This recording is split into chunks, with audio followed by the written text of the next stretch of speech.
Hello दोस्तों, सुनो कहानी चैनल में आपका स्वागत है। आज की हमारी कहानी है विष्णु जी का सबसे बड़ा भक्त। जानते हैं इस कहानी के माध्यम से। कहानी शुरू करने से पहले अगर आपने अभी तक मेरा चैनल सब्सक्राइब नहीं किया है तो मेरे चैनल को सब्सक्राइब कर लीजिए।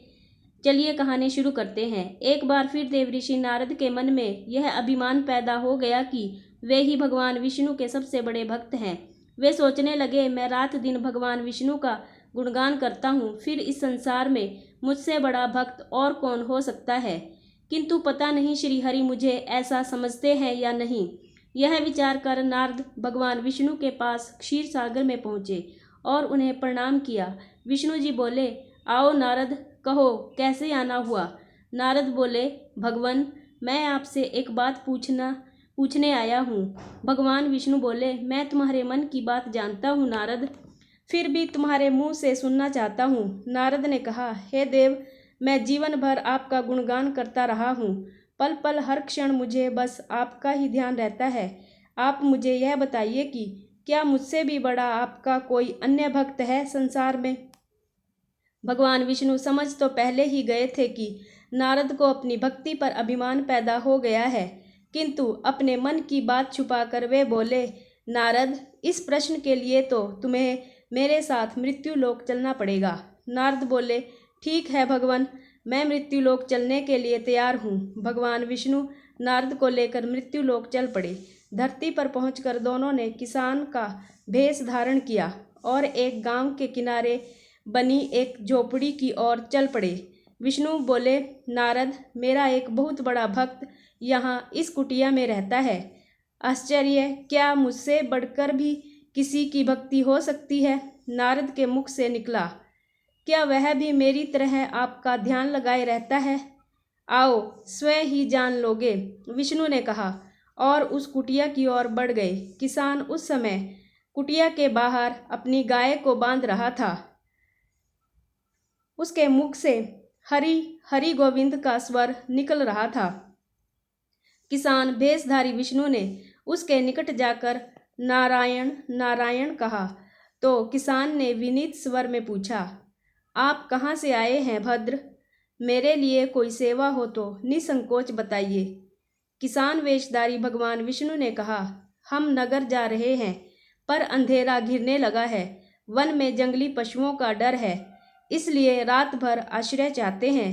किसान ने प्रसन्न भाव से कहा, मेरी कुटिया में आपका स्वागत है भद्र, और जो रूखा सूखा घर में है आपके लिए हाजिर है। भगवान ने मुझे आप लोगों की सेवा करने का अवसर दिया है, बड़ी कृपा हुई उनकी। बाहर दालान ने एक खटिया पर दोनों को बिठाकर किसान अंदर गया और अपनी पत्नी से कहा, देवी, दो अतिथि आए हैं।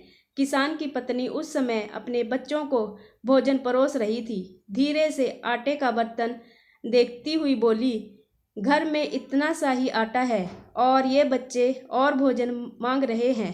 किसान बोला, कोई बात नहीं, हम अतिथियों को भरपेट भोजन कराएंगे, तुम बच्चों को आज कांजी बनाकर पिला देना।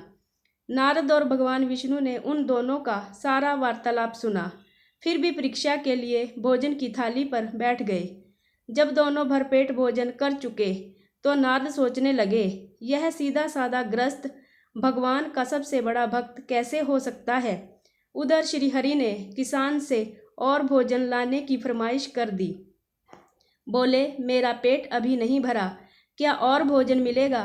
किसान रसोई घर में गया और जाकर पत्नी से पूछा, कुछ और भोजन बचा है क्या। पत्नी बोली, बच्चों के लिए कांजी बनाई है, बस वही शेष है। विष्णु और नारद वह भी पी गए। किसान और उसके परिवार को भूखे ही सोना पड़ा। भूखे बच्चे माँ का आंचल थाम कह उठे, माँ, नींद नहीं आ रही है, मुझे बड़े जोर की भूख लगी है। पिताजी ने उन अतिथियों को कांजी भी क्यों पिला दी। किसान ने बच्चे के सिर पर हाथ फेरते हुए कहा, अतिथि को भोजन कराना स्वयं विष्णु भगवान को भोग लगाने के समान है बेटा। बाहर दालान में दोनों अतिथि अलग अलग बिस्तरों पर लेटे हुए थे। भगवान विष्णु ने कहा, तुमने सुना नारद, किसान और उसके परिवार को भोजन नहीं मिला, फिर भी वह मेरे गुण गा रहे हैं।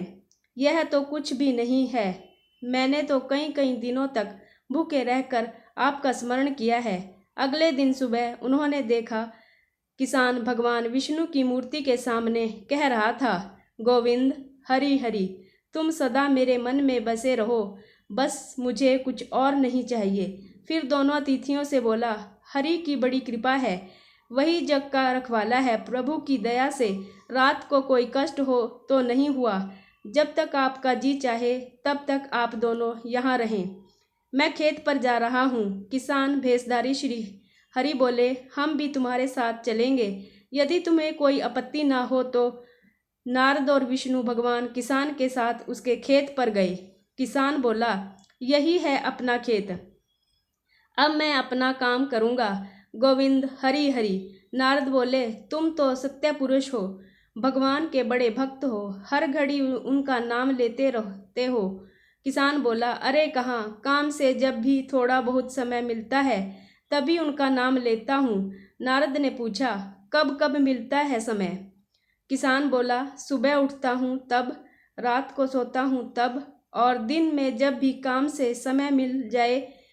ओह समझा, नारद के मुख से निकला।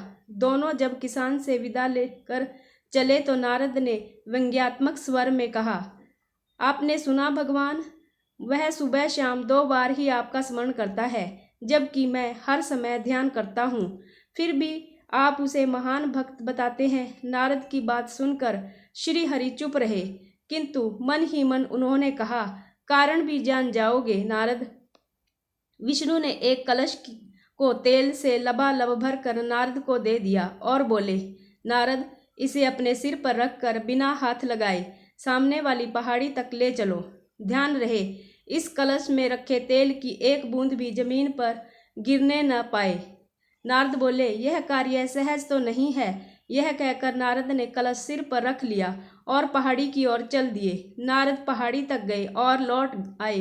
विष्णु बोले, लौट आए नारद, ठीक है, अब यह बताओ कि इतनी दूर जाने और आने में तुमने कितनी बार मेरा स्मरण किया है? नारद बोले, एक बार भी नहीं भगवान। करता भी कैसे? मेरा सारा ध्यान तो तेल और कलश की तरफ लगा हुआ था।